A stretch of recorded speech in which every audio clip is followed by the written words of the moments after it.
Tor Sungai Bambu. Kemudian kami bacakan yang berulang tahun Perjabun, yaitu Herman Effendi Sembiring atau Bapak Anta Sembiring, Joko Dito Purba. Demikianlah warta jemaat yang dapat kami sampaikan. Kami ucapkan selamat mengikuti ibadah Bujur Rasmo Jua-Jua.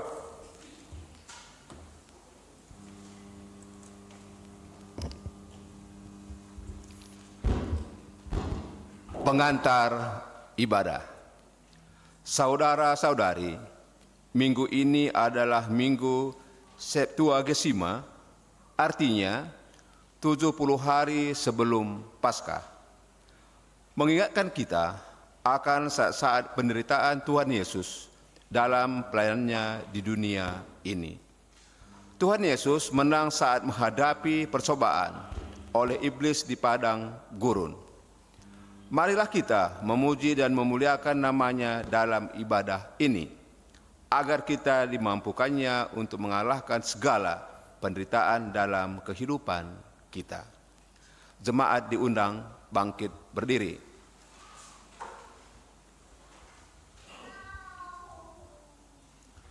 Kita angkat pujian Kidung Jemaat 355 bait 1 dan 2. Yesus memanggil.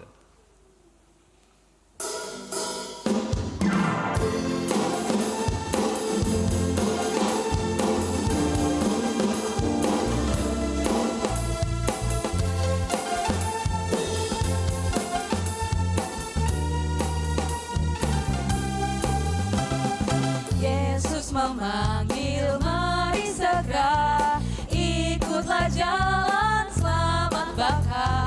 Jangan sesat, dengar sabdanya, hai marilah segera.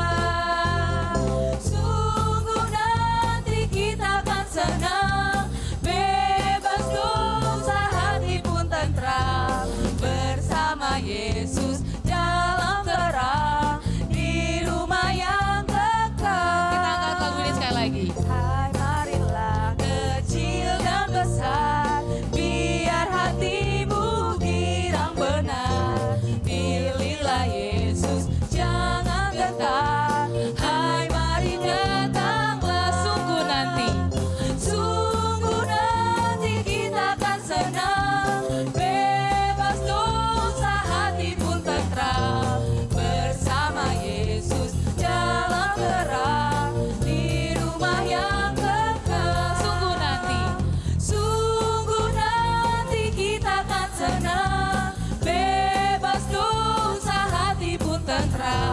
Bersama Yesus dalam terang di rumah yang kekal.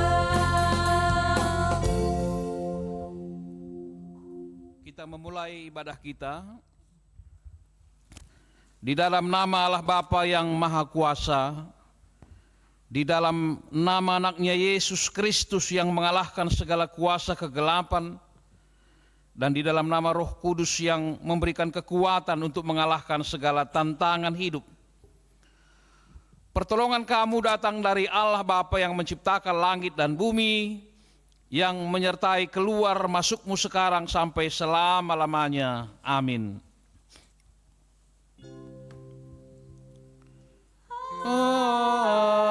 Amin.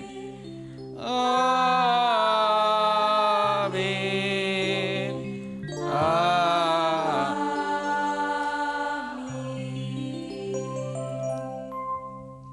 Karena engkau menuruti firman-Ku untuk tekun menantikan aku, maka aku pun akan melindungi engkau dari hari pencobaan yang akan datang atas seluruh dunia untuk mencobai mereka yang diam di bumi. Wahyu 3 ayat 10. Mari kita memuji Tuhan atas firman-Nya melalui nyanyian Lebih dari Pemenang.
sama-sama katakan lebih dari pemenang.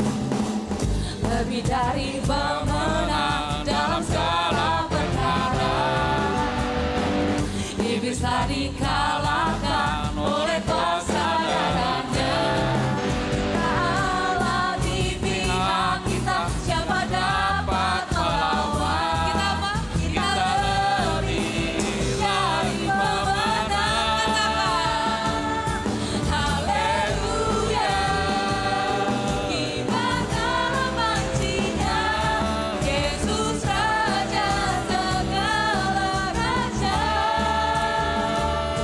Haleluya.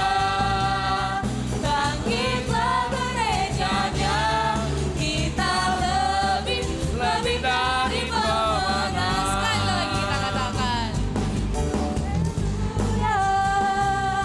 Kibar dalam pancinya, Yesus Raja segala raja. Haleluya. Bangkitlah gerejanya, kita lebih dari pemenang. Kita lebih dari pemenang.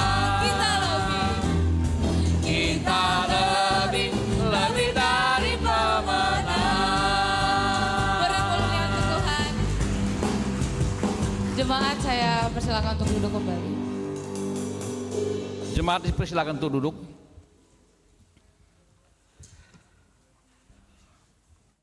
Kita mendengarkan kasih karunia daripada Allah. Yesus menang melawan segala pencobaan sehingga kita bebas dari kuasa dosa. Supaya kita tetap hidup dalam kemenangan Kristus. Firman Allah, kasihilah Tuhan Allahmu dengan segenap hatimu dan dengan segenap akal budimu. Itulah hukum yang terutama dan yang pertama.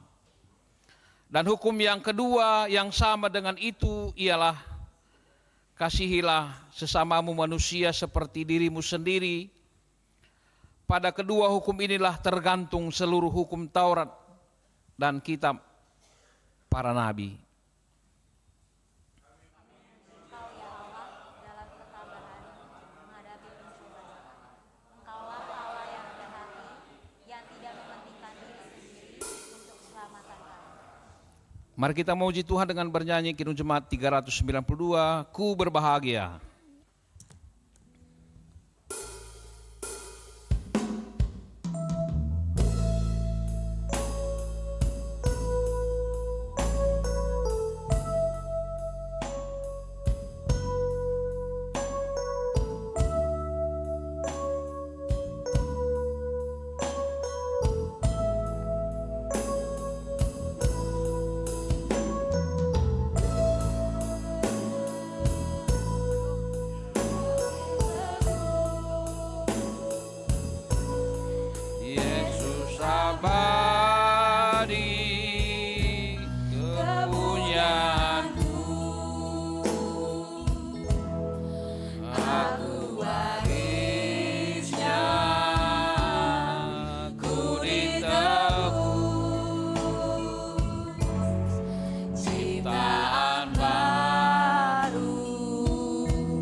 Sekarang sampai saatnya kita akan membacakan firman Tuhan yang pertama, Mazmur 27, 1-6. Yang bertugas kami persilakan.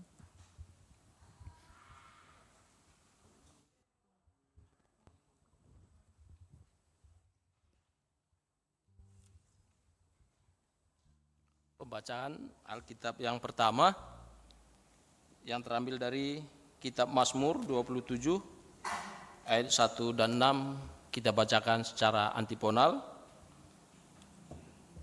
Ayat ganjil kita laki-laki dan selanjutnya nanti ayat genap dibacakan oleh perempuan. Mari kita mulai dari ayat 1. Tuhan adalah terangku dan keselamatanku. Kepada siapakah aku harus takut? Tuhan adalah benteng hidupku. Terhadap siapakah aku harus gemetar? Ketika penjahat-penjahat menyerang aku untuk memakan dagingku, yakni semua lawanku dan musuhku, mereka sendirilah yang berjaga-jaga. Sekalipun tentara berkemah mengepung aku, tidak takut hatiku. Sekalipun timbul peperangan melawan aku, dalam hal itu pun aku tetap percaya. Satu hal telah kuminta kepada Tuhan, itulah yang kuingini, diam di rumah Tuhan seumur hidupku, menyaksikan kemurahan Tuhan dan menikmati baiknya.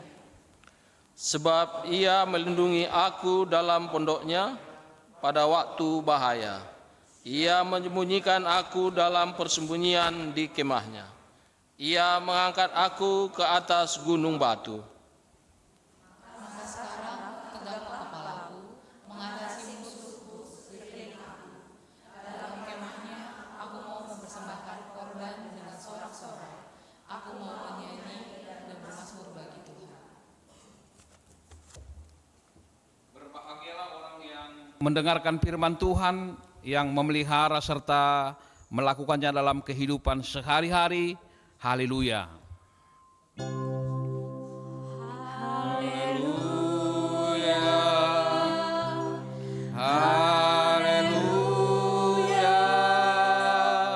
Haleluya.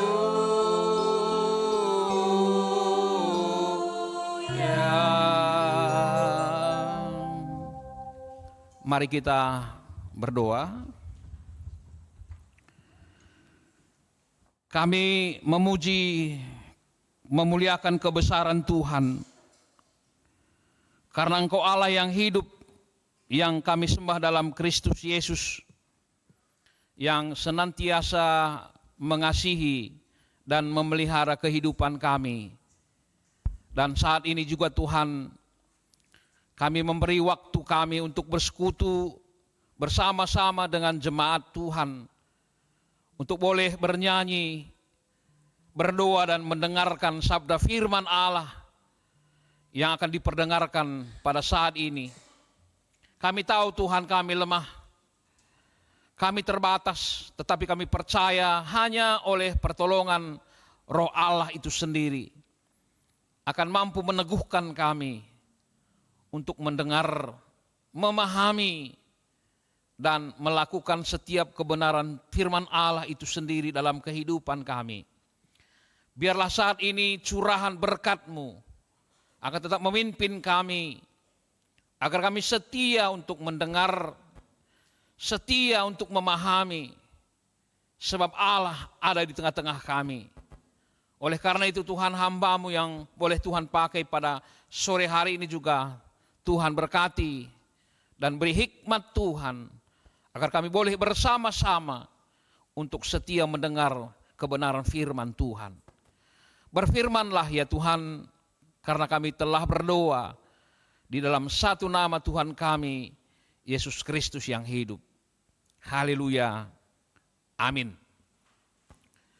Saudara-saudara yang dikasihi oleh Tuhan Yesus, pada sore hari ini firman Allah diperdengarkan kepada kita dalam Lukas pasal 4 ayat 1-13.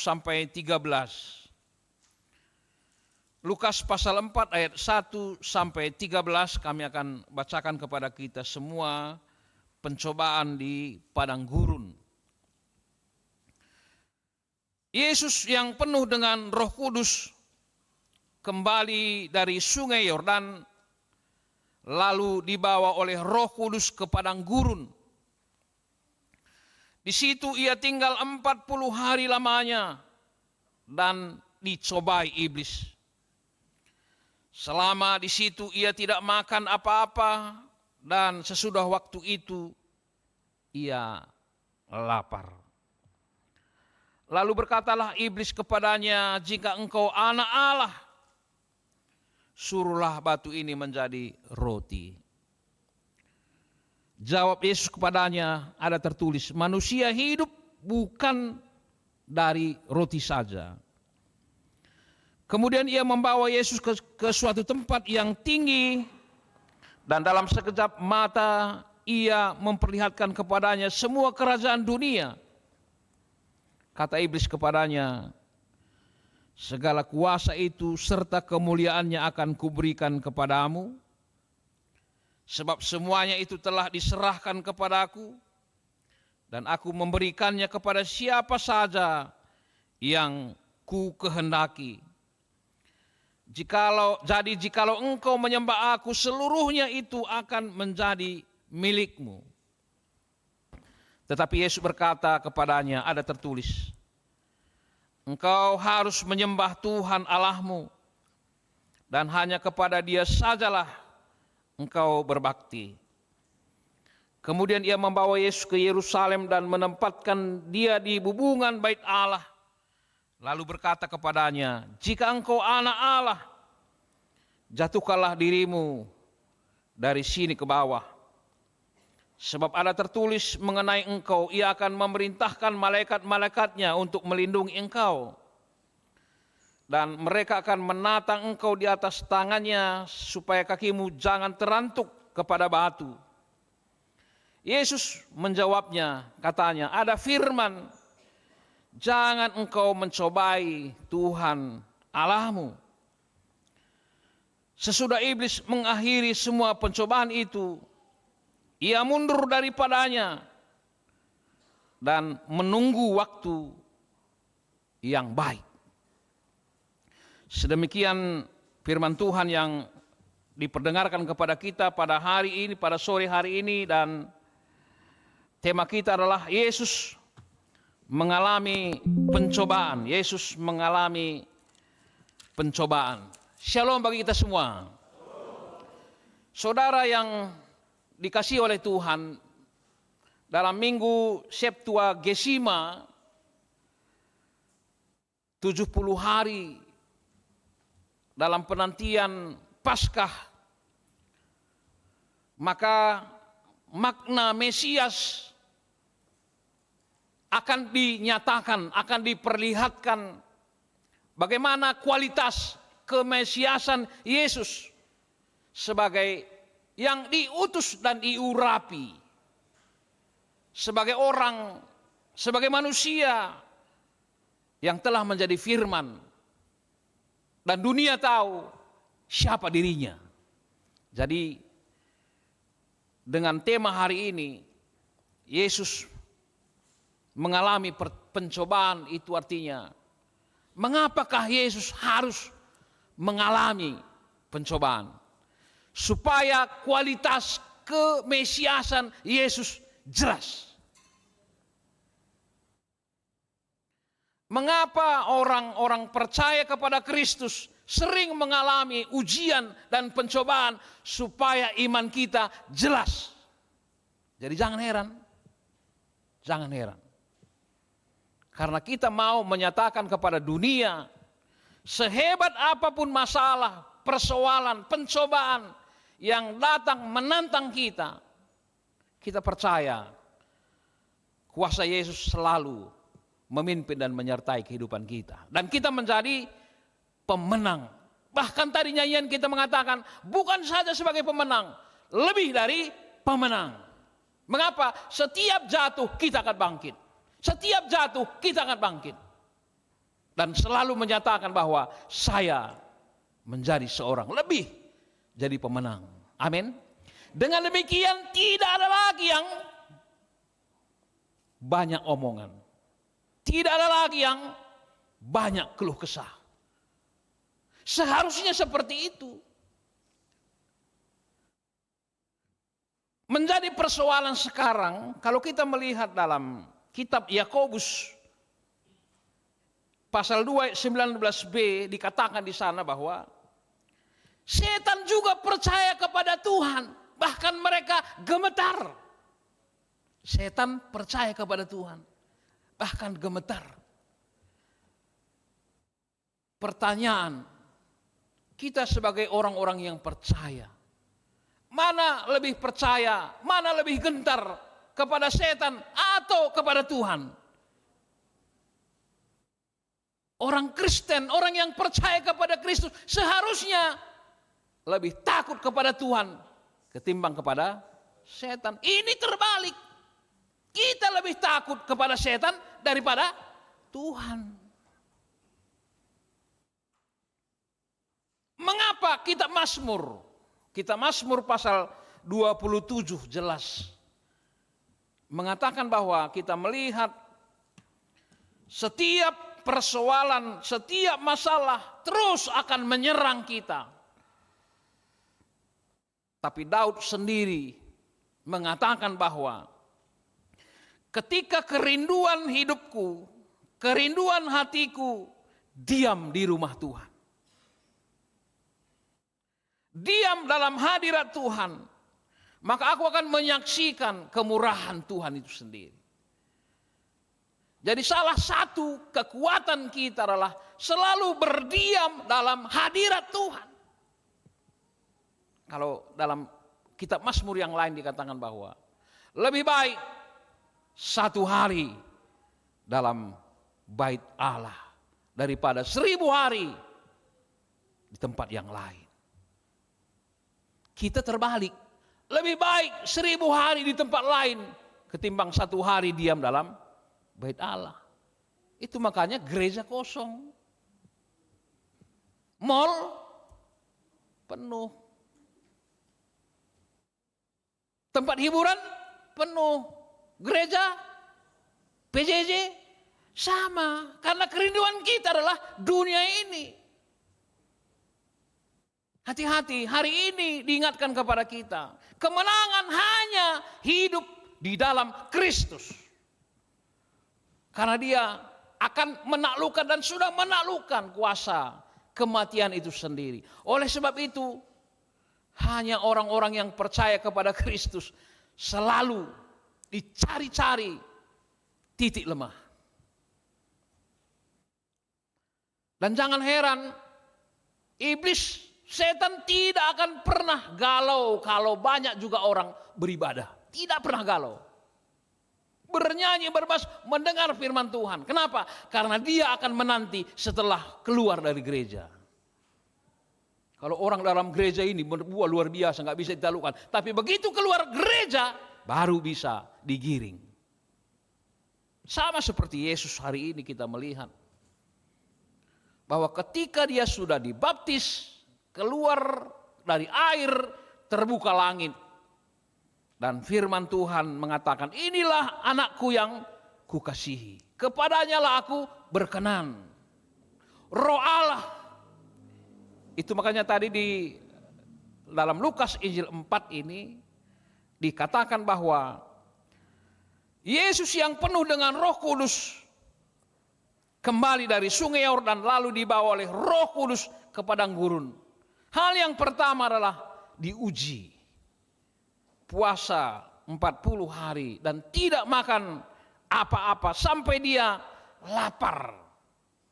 Dan iblis tahu. Jadi cara kerja iblis adalah selalu melihat saat-saat di mana kita penuh dengan kebenaran firman Tuhan. Tuhan tahu kita rajin berdoa setiap mau tidur, dia tahu. Dan dia mencari kapan tidak berdoa. Dia tahu kita rajin dan dia menunggu saat kapan tidak rajin. Dia menanti itu sendiri. Itu maka ayat 13 jelas dikatakan tadi bahwa ia mundur dan daripadanya dan menunggu waktu yang baik. Dia tidak pernah berhenti menanti, menunggu kapan waktu yang baik. Dan tidak pernah mau kalah, walaupun sudah kalah. Maka hal yang pertama ketika Yesus lapar, maka dia berkata, jadikanlah batu ini jadi roti. Mengapa hal ini dilakukan? Karena Adam dan Hawa gagal ketika mendekati pohon pengetahuan baik dan jahat. Adam dan gagal karena makanan, karena kebutuhan hidup. Itu makanya hari Minggu disuruh pun kita berhenti cari uang terus. Cari uang. Padahal uang kita nggak ada. Selalu mengeluh, nggak ada uang. Padahal setiap hari mencari uang. Loh, ngapain cari uang kalau nggak ada uang? Udah tidur aja lah. Kita mengerti, tidak memahami bahwa berkat rezeki itu datang dari Tuhan. Ketika kita bekerja, kita berusaha, kita menghendaki bahwa sumber berkat datangnya daripada Tuhan. Kalau Tuhan berkati, semuanya akan berkecukupan. Dan bahkan tidak hanya cukup, berkelimpahan. Mazmur 133:2. Minyak itu meleleh tidak saja kepada kepala, tapi meleleh kepada janggut. Artinya bahwa berlebihan sebenarnya. Cuma menata, bersyukur kurang, maka berapapun dikasih Tuhan, apapun dikasih Tuhan, selalu mengeluh dan mengeluh. Dan itulah hidup kita. Maka hal yang pertama yang dilakukan adalah menjatuhkan Yesus sendiri dari hidup pola makanan. Ini sebenarnya serba salah kita ini. Kalau PJJ atau kegiatan apapun selalu diawali dengan makan.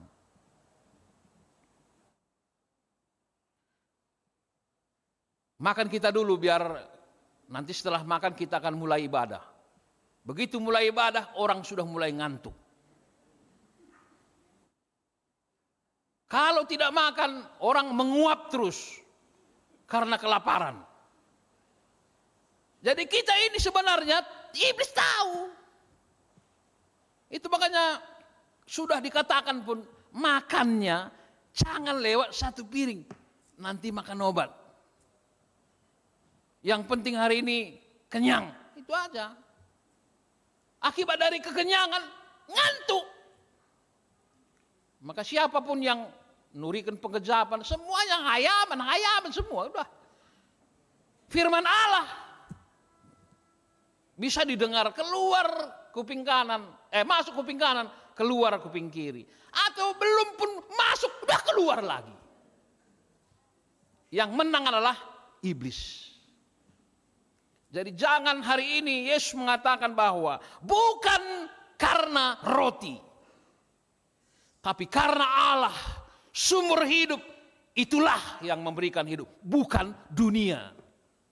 Bukan apa yang kita ingini, apa yang kita perjuangkan, membuat kita hidup. Tapi firman Allah yang selalu meneguhkan. Itu makanya tadi, ketika ada persoalan, ketika ada tantangan musuh yang akan menyerang, tapi Allah menyembunyikan aku dalam naungannya. Sehingga musuhku yang kalah. Sebelum kita melakukan apapun, musuh sudah kalah. Kenapa? Karena Allah. Mengapa bisa Allah bertindak seperti itu? Karena kita memang diam, rindu dengan kehadiran Allah. Itu makanya orang yang hidup di dalam bait Allah, dia akan selalu dicukupi dengan berbagai gizi dan protein. Sehingga hidupnya sehat. Orang yang selalu dekat dengan Tuhan, orang yang selalu rindu dengan bait Allah, maka hidupnya akan selalu diberikan ketenangan, sukacita. Dunia mengatakan mungkin kita ya kurang baik atau mungkin nggak punya uang dan lain sebagainya. Tapi yang penting kita mengalami damai sejahtera. Yesus jelas mengatakan bahwa ketika iblis menggiring supaya jangan melihat rohani tapi jasmanimu. Tapi Yesus membawa sampai kepada rohani. Dunia penting, tapi jauh lebih penting iman. Firman Allah yang menghidupkan itu. Firman Allah yang membuat hidup kita menjadi terang. Lalu yang kedua tadi kita melihat bahwa dia seakan-akan menjadi penguasa. Dalam Yesaya pasal 14 dikatakan bahwa iblis sendiri, Lucifer, dia sebenarnya dari awal mau sama seperti Allah. Ketika dia melayani Allah, dia berkhianat. Kenapa? Karena dia mau sama seperti Allah. Itu makanya Adam dan Hawa digoda. Kamu tidak akan mati ketika engkau makan buah itu. Justru sama seperti Allah. Sebenarnya iblis yang mau seperti Allah. Karena dia gagal membawa manusia sama seperti Allah. Oleh karena itu siapa manusia yang mengangkat dirinya mau sama seperti Allah, gagallah hidupnya. Itu makanya tadi semua kuasa di dunia ini sudah diberikan kepadaku. Dia tahu bahwa yang menciptakan dunia dan segala sesuatu Yesus sendiri bersama Bapaknya. Dia sendiri. Tapi dia menggoda, memutarbalikkan fakta. Dan Yesus tahu dia memang penguasa, dia memang raja. Raja pendusta. Raja kegelapan. Maka apa yang dikatakan oleh Yesus bahwa walaupun iblis menawarkan, tetapi Yesus mengatakan bahwa engkau harus menyembah Tuhan Allahmu. Bukan aku menyembahmu, tapi engkau juga harus menyembah Tuhan Allahmu. Dan hanya Dia sajalah kita harus berbakti. Tidak yang lain. Artinya bahwa Yesus sendiri menghantam iblis oleh firman Allah. Pertanyaan, berapa ayat yang kita bisa hafal, yang bisa kita imani firman Allah? Mengapa kita lemah, jatuh dan lain sebagainya? Karena firman Allah tidak ada dalam hidup kita. Ketika dibacakan firman Allah, saya katakan tadi, menguap, ngantuk. Begitu selesai dibaca, selesai semuanya. PJJ juga seperti itu. Ada banyak mengatakan, aku kalau membaca Alkitab langsung ngantuk, katanya lagi. Nggak apa-apa. Tapi masalahnya adalah banyak orang yang susah tidur, disuruh baca Alkitab, tidak ngantuk-ngantuk. Tapi orang yang tidak suka firman Tuhan, disuruh baca Alkitab, langsung ngantuk. Itu makanya tidak ada yang membekas firman Tuhan dalam hidup kita. Akhirnya ayat emas kita nggak ada. Sebenarnya ayat emas ini penting. Mengapa? Ketika ada persoalan, kita selalu mengingat itu firman Tuhan. Dan itu meneguhkan saya begitu. Dan kita akan bisa bersaksi dengan orang lain. Bahwa benar-benar firman itu hidup dan dihidupi. Jadi tidak hanya sebagai pengetahuan. Bukan adu berdebat, bukan. Tapi firman itu bukan sekedar firman, tetapi itulah kehidupan kita. Dan ketika firman itu hidup dalam kehidupan kita, hidup kita akan menjadi terang dan menjadi saksi Injil di tengah-tengah dunia ini. Itulah kekuatan orang yang percaya kepada Tuhan. Apa yang dikatakan invokasio tadi? Ketika engkau setia memperdengarkan, memperkatakan firman itu dalam hidupmu, maka apapun yang akan terjadi, aku akan melindungi engkau. Kenapa? Karena engkau berani bersaksi tentang kebenaran firman Tuhan. Ini ada masalah kita, terganggu gula kita, terganggu jantung kita, terganggu dompet kita.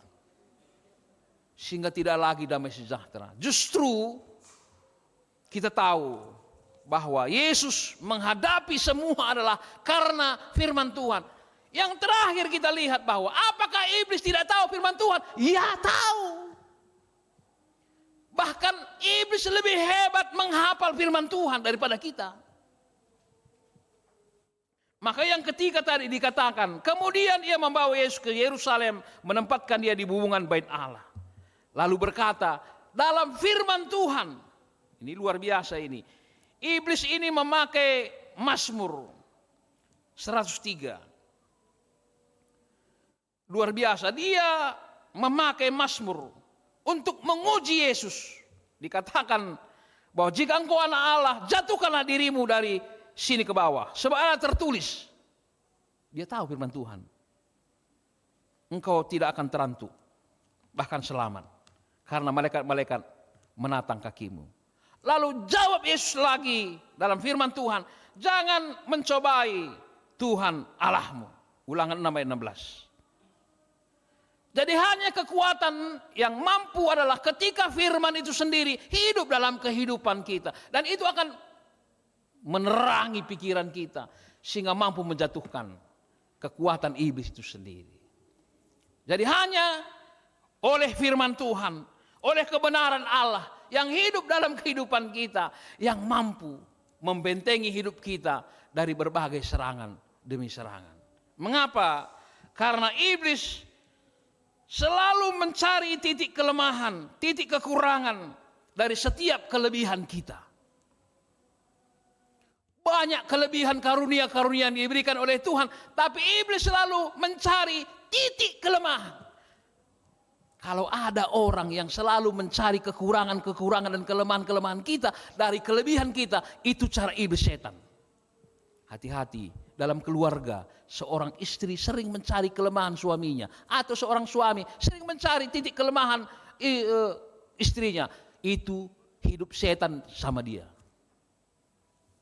Jangan seakan-akan kita ini hidup benar-benar kita percaya, tapi setan bisa memakai kita untuk menjatuhkan orang lain. Tapi hanya satu cara adalah bentengi hidup kita dengan firman Tuhan. Iblis dan Yesus tidak berkelahi, tapi dia menyerang dengan iman, dengan firman Tuhan. Jadi sebenarnya ketika kita membentengi hidup kita dengan kebenaran firman Tuhan, ketika ada orang yang menjatuhkan kita, kita tenang saja, nggak usah naik tensi lah. Nggak usah emosi. Kenapa? Karena firman itu sendiri yang akan menjatuhkan dirinya. Maka janganlah lawan kejahatan dengan kejahatan, tapi kejahatan dilawan dengan kasih dan berkat Tuhan. Sehingga kita menang, orang lain juga akan dimenangkan. Bukan dihancurkan. Dan inilah kemenangan kita. Jadi Yesus menghadapi pencobaan karena membentengi hidupnya oleh kebenaran firman Tuhan. Itu yang pertama. Yang kedua, bahwa Yesus sendiri tidak mau mendengarkan suara hatinya, suara pikirannya, suara dirinya, kehendak dirinya, tapi hanya mendengar firman Tuhan dan kehendak Tuhan yang dijalankan. Mengapa Adam dan Hawa gagal? Karena dia mau mendengarkan kata iblis, mendengarkan suara hatinya, keinginan dagingnya, sehingga mereka jatuh. Yesus tidak mau. Selama itu bukan perintah Tuhan, perintah Bapaknya, dia tidak akan pernah melakukan apapun. Dan itulah kemenangan. Walaupun titik kelemahan itu sangat tinggi, karena tadi dikatakan bahwa selama 40 hari dia benar-benar lemah karena tidak makan. Tapi dia tahu Allahnya terus memelihara hidupnya. Saudaraku yang dikasihi oleh Tuhan, hari ini melalui firman Tuhan yang diperapkan kepada kita, bahwa kita akan melihat keselamatan, jalan kebenaran sudah diberikan kepada kita. Melalui Kristus, jalan keselamatan, jalan kehidupan sudah diberikan.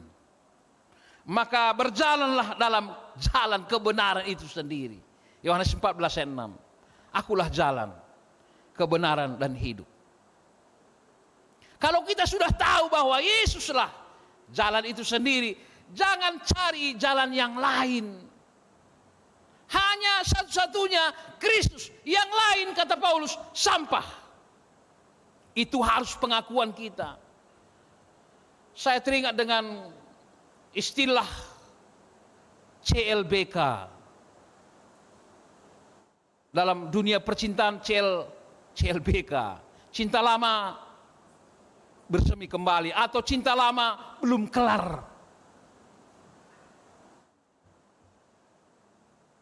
Kalau dalam sebuah rumah tangga CLBK belum selesai, hancurlah keluarga itu. Hati-hati. Kalau di HKBP misalnya, di GKPS,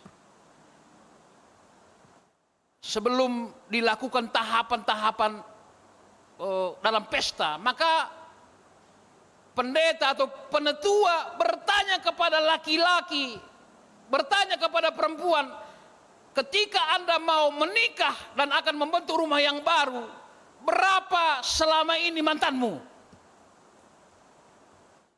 Mana nomor HP-mu? Dan mana nomor HP-nya? Ditanya dua-dua. Dihubungi. Kau pernah berteman dengan si Anu? Ya sudah. Sudah putus, sudah selesai.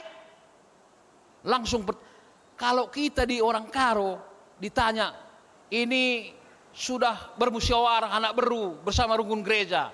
Metutus ngatain deh, tutus nih. Wah itu. Padahal CLBK belum kelar.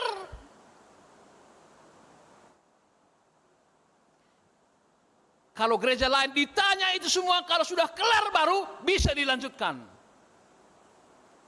Jadi bertemu pun nanti di tengah jalan atau di mana bertemu, tidak ada lagi rasa cinta. Ini di sana senyum-senyum, di sini senyum-senyum. Kenapa senyum? Masih ada denyutan jantungnya. Masih belum kelar, bahaya. Ini menghancurkan. Oleh karena itu harus putus hubungan. Walaupun dia lebih ganteng, lebih cantik dan lain sebagainya, saya mengatakan bahwa istrikulah nomor satu, suamikulah paling ganteng di dunia ini, nomor satu. Begitu. Baru tidak ada lagi gangguan apapun yang ada dalam kehidupan kita. Sama seperti Yesus. Mengikuti Yesus harus benar-benar satu, tidak bisa lain. Itu makanya kasihilah Tuhan Allahmu dengan segenap hatimu, dengan segenap jiwamu. Artinya tidak ada lagi Tuhan yang lain. Karena jalan itu sudah dibuka. Berjalanlah dalam kebenaran itu sendiri. Jalan keselamatan. Jalan yang diberikan kehidupan bagi kita. Maka dalam Yohanes 15 ayat 7. Kalau engkau hidup di dalam aku dan aku hidup dalam kamu, maka engkau akan menghasilkan banyak buah. Allah hidup dalam kita. Persoalannya, apakah kita hidup dalam Tuhan? Ini persoalan. Allah itu Immanuel. Allah itu selalu menyertai, memberkati kita. Persoalannya, apakah kita hidup dalam firman Allah itu sendiri? Karena bertepuk tidak bisa sebelah tangan. Maka tadi, kerinduanku adalah hidup di dalam bait Allah. Supaya Allah berada di dalamku dan aku hidup di dalam Allah. Sehingga aku menghasilkan banyak buah kasih. Sehingga setiap ada serangan, setiap ada persoalan, Tuhan sendiri yang bertindak. Oleh karena itu hari ini dikatakan bahwa ketika hidup kita selalu dibentengi dengan persekutuan dengan Tuhan, maka jelas kita tidak akan pernah takut melangkah dalam dunia ini. Walau bahaya ancaman apapun yang datang dalam kehidupan kita. Kenapa? Karena kita memiliki Yesus. Karena Yesus jawaban dari kehidupanku. Itu lagu rohani. Hanya Yesus jawaban hidupku. Aminkan itu. Setiap ada persoalan, ketika melangkah dan lain sebagainya, Yesuslah dicari. Jangan dicari guru si baso, jangan dicari yang lain. Yesus. Jangan dicari CLBK-nya, bahaya. Yesus yang harus dicari. duduk bersujud, berdoa, meminta kekuatan kepada Tuhan. Bersalaman dengan keluarga kita, supaya kita semakin diteguhkan dan dikuatkan. Jangan mencari-cari kekurangan, kelemahan, karena itu adalah cara iblis. Dan mari kita saling membentengi hidup kita dengan kebenaran firman Tuhan, supaya jalan yang telah diberikan oleh Tuhan itu sendiri menjadi jalan bagi kehidupan kita, sehingga kita selalu hidup dalam sukacita. Kelemahan diubah menjadi kelebihan.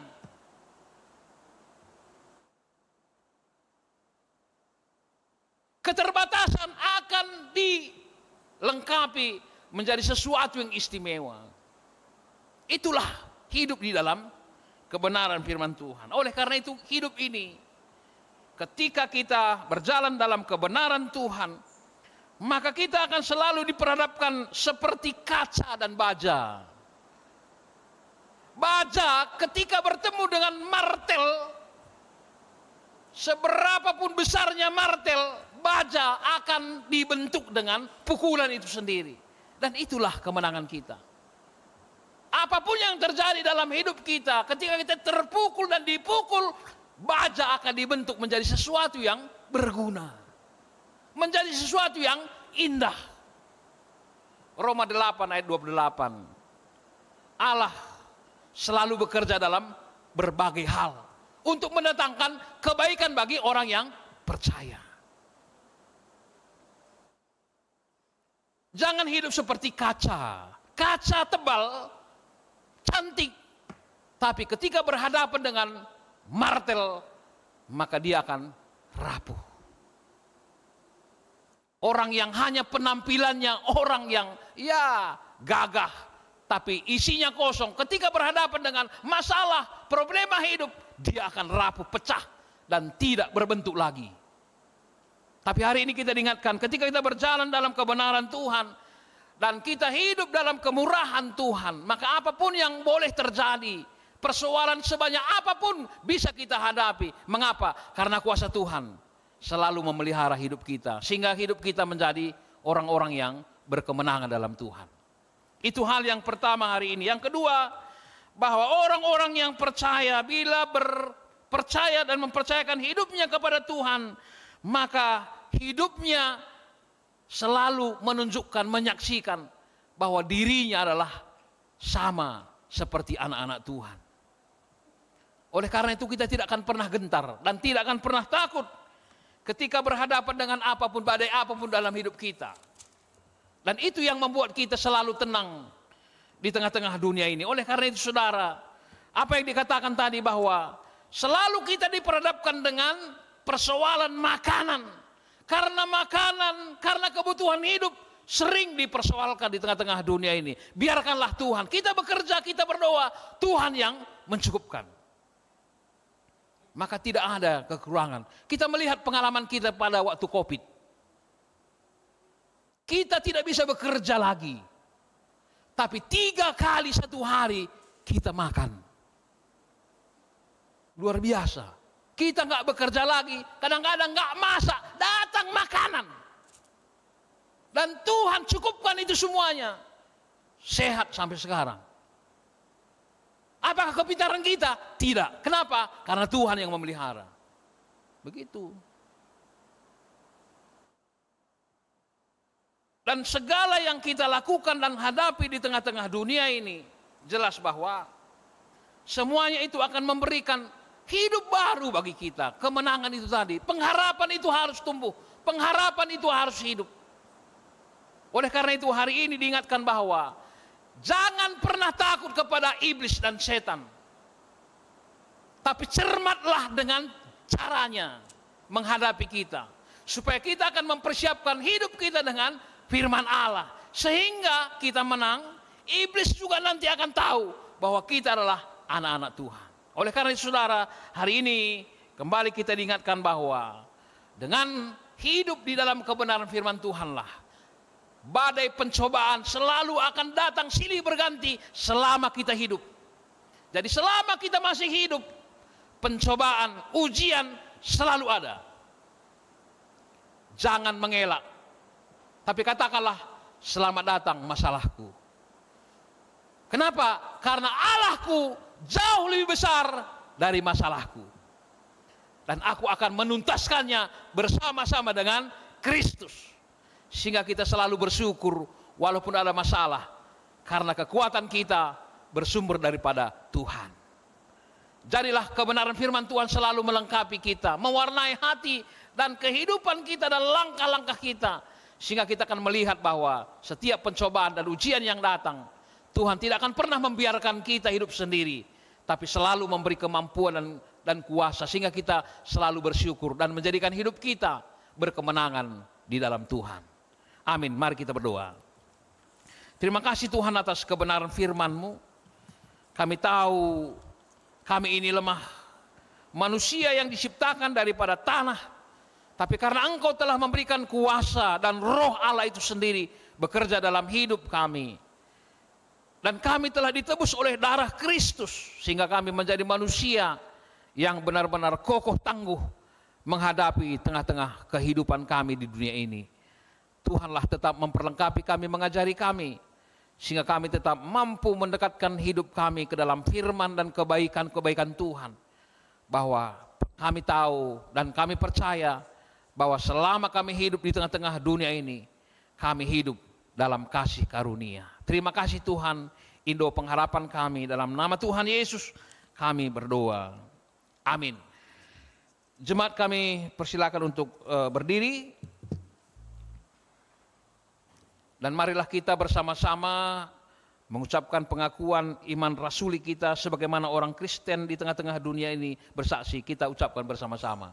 Aku percaya kepada Allah, Bapa yang Maha Kuasa dari langit dan bumi, dan kepada Yesus Kristus, Anak yang tunggal Tuhan kita, yang dikandung daripada Roh Kudus, lahir dari darah Maria, yang menderita sengsara di bawah pemerintahan Pontius Pilatus, disalibkan, mati dan dikuburkan, duduk dalam kerajaan maut, pada hari yang ketiga bangkit pula dari antara orang mati, naik surga, duduk di sebelah kanan Allah Bapa yang Maha Kuasa, dan akan datang dari sana untuk menghakimi orang yang hidup dan yang mati.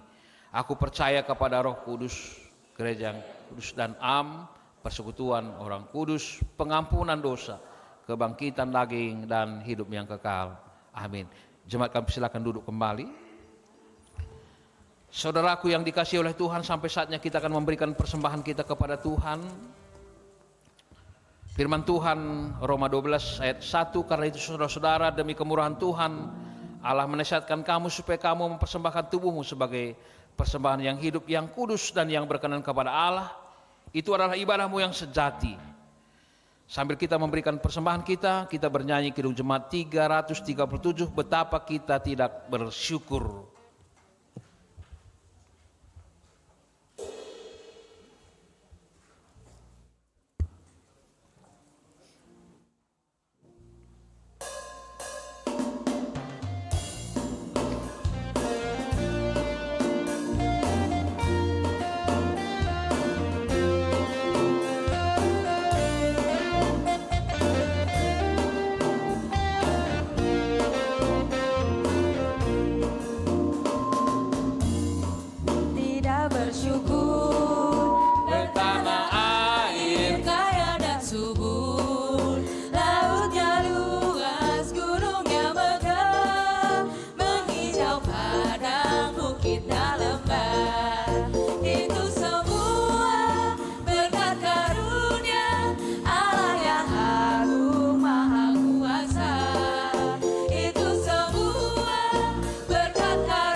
bersyukur, bertanah air kaya dan subur, lautnya luas, gunungnya megah, menghijau padang, bukitnya lembah.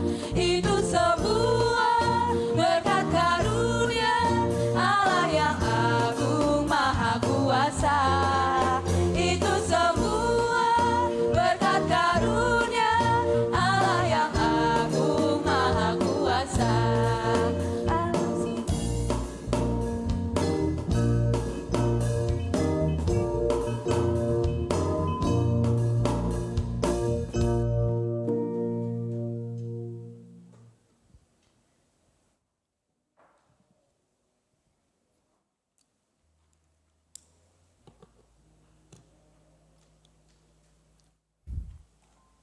Saudara yang dikasihi oleh Tuhan, mari kita berdoa.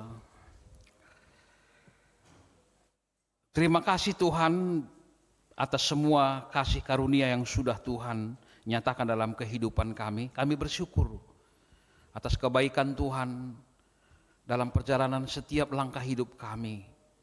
Engkau berkenan dan memberikan kemurahan dan anugerah yang begitu besar dalam setiap langkah kehidupan kami bersama-sama dengan keluarga kami.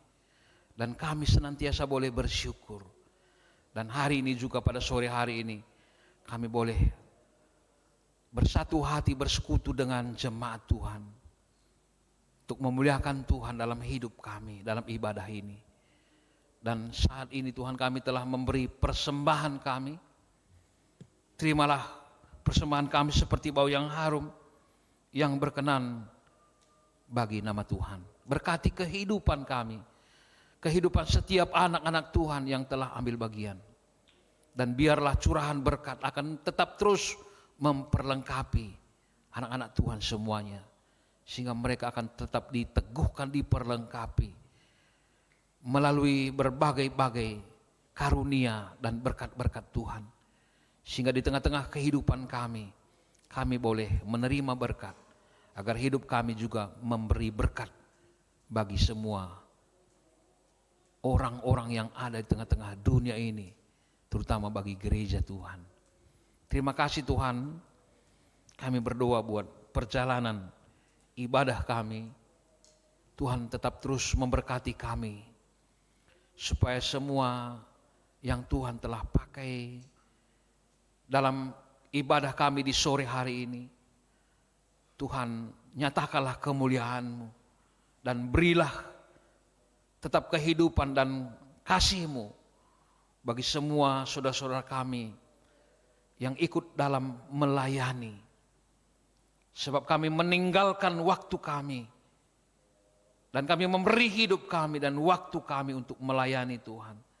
Berkati semua saudara-saudara kami yang boleh Tuhan pakai lewat penerima jemaat kolektan, song leader, pemusik kami, tim IT kami semuanya. Tuhan berkati, Tuhan teguhkan. Agar perjalanan ibadah kami di sore hari yang kami sudah mulai ini boleh berjalan Tuhan. Supaya anak-anak Tuhan boleh memberi waktunya untuk boleh dimenangkan dalam setiap kegiatan-kegiatan ibadah yang disiapkan oleh gereja Tuhan. Kami berdoa untuk jemaat Tuhan. Biarlah Tuhan tetap memperlengkapi kami dengan berbagai kasih karunia Tuhan.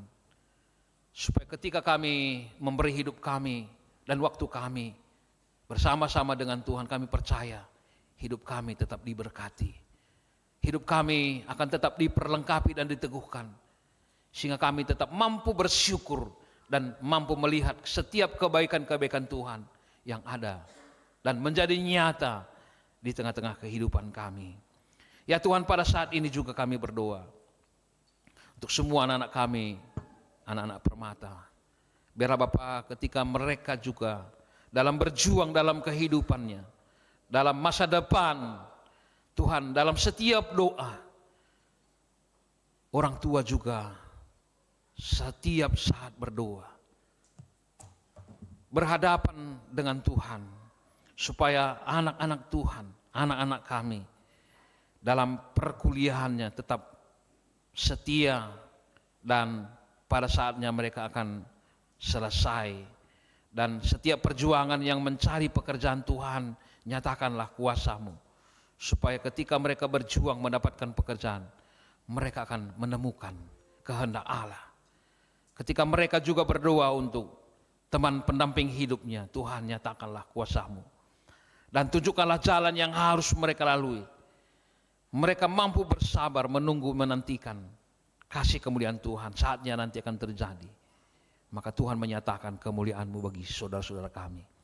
Ya Tuhan, kami juga berdoa buat seluruh jemaat-jemaat kami dalam perjuangan, dalam setiap pekerjaan usaha yang Tuhan boleh nyatakan kepada mereka. Tuhan berkati, biarlah curahan berkat-Mu terlihat dan menjadi nyata, sehingga kami tidak akan pernah takut khawatir menjalani hari-hari kehidupan kami, karena Engkau Allah yang hidup selalu memberkati kehidupan kami semuanya. Pertua diaken kami, emeritus kami, pendeta kami bersama keluarga juga, Tuhan berkati. Biarlah mereka juga tetap setia melayani Tuhan, dan mereka juga tetap setia menyaksikan kebenaran Injil, melayani Tuhan lewat kegiatan gereja, lewat keluarga, pekerjaan, dan kehidupan setiap hari. Ya Tuhan, kami juga berdoa bagi saudara-saudara kami yang berulang tahun, baik kelahiran maupun dalam ulang tahun perkawinan. Tuhan memelihara hidup mereka. Tuhan memberkati usaha dan tujuan hidup mereka dalam rancangan-rancangan setiap doa. Marilah Tuhan, Kau nyatakan kemuliaan-Mu. Biar lewat ulang tahun ini mereka semakin melayani Tuhan dan melihat kebesaran Tuhan dan bersukacita menghadapi kehidupan, sebab bersama Kristus mereka akan tetap memperoleh kemenangan dalam setiap kehidupan mereka. Terima kasih Tuhan, kami juga berdoa bagi keluarga pertua Bapak Amil Gursinga, di mana Tuhan telah menyatakan kebaikan dalam hidupnya, anak di tengah-tengah keluarga. Tuhan berkati, biarlah keluarga pertua kami tetap semakin sukacita dan melihat kebaikan-kebaikan Tuhan dalam hidupnya. Terima kasih Bapa, pada malam hari ini, sore hari ini kami serahkan hidup kami ke dalam tangan-Mu. Tuhan tetap menetapkan langkah-langkah hidup kami dan menjauhkan segala kuasa kegelapan. Dan biarlah Tuhan topangan tangan-Mu, berkat-Mu selalu meneguhkan kami, dan kami tetap hidup di dalam kemenangan, sehingga kemuliaan Allah tetap nyata dalam kehidupan kami setiap saat. Terima kasih Bapa. Inilah doa pengharapan kami. Di dalam nama Tuhan kami Yesus Kristus yang hidup, kami telah berdoa. Haleluya. Amin. Jemaat yang dikasihi oleh Tuhan, mari kita berdiri bersama sampai kita kepada tekad. Firman Tuhan, kasihilah Tuhan Allahmu dengan segenap hatimu dan dengan segenap akal budimu. Dan hukum yang kedua yang sama dengan itu ialah kasihilah sesamamu manusia seperti dirimu sendiri. Ya Tuhan, aku berjanji mengasihi Engkau lebih dari apapun yang ada di dunia ini. Aku mengasihi Engkau dengan mengasihi sesamaku manusia. Untuk meneguhkan janji kita bersama-sama bernyanyi Selidiki Aku.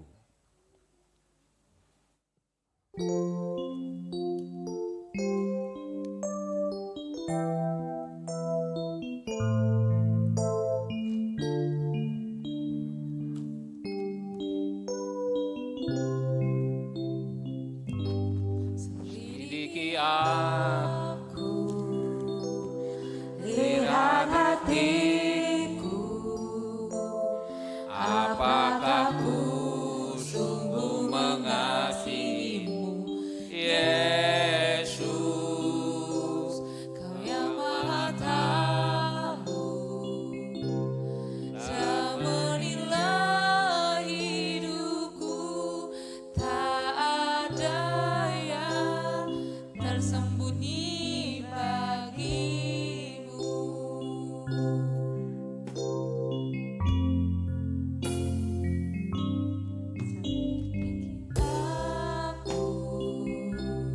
Lihat hatiku, apakah ku sungguh mengasihimu, Yesus, Kau yang Maha Tahu,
Mari kita berdoa seperti Tuhan Yesus mengajari kita doa Bapa kami. Kita berdoa bersama-sama.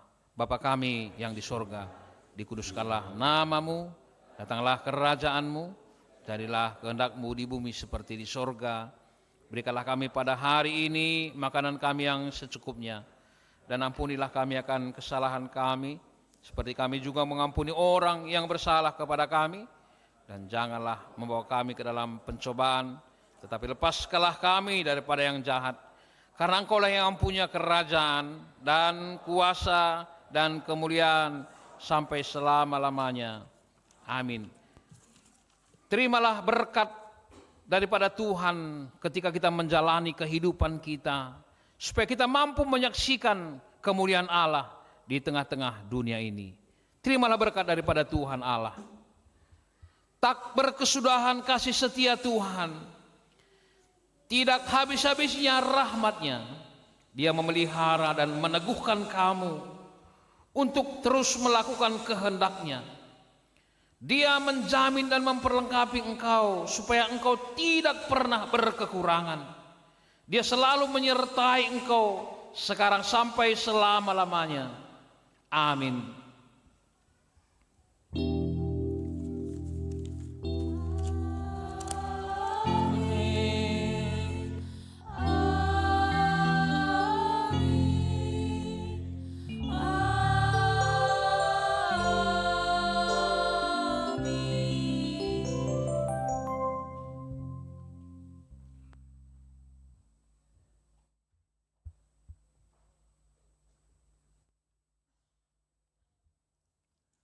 Puji Tuhan, rangkaian kebaktian yang kedua sudah selesai berjalan dengan baik. Sekarang kita masuk ke saat teduh. Saat teduh kita mulai.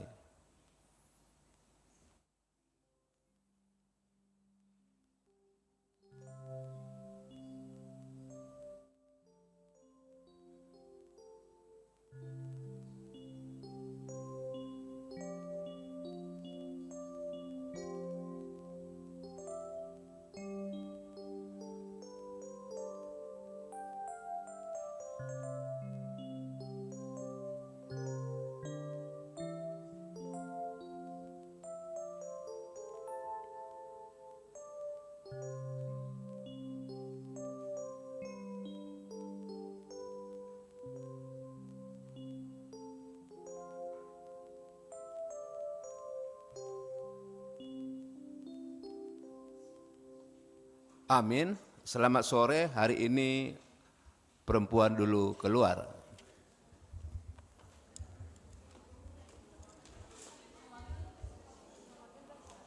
Yesus memanggil.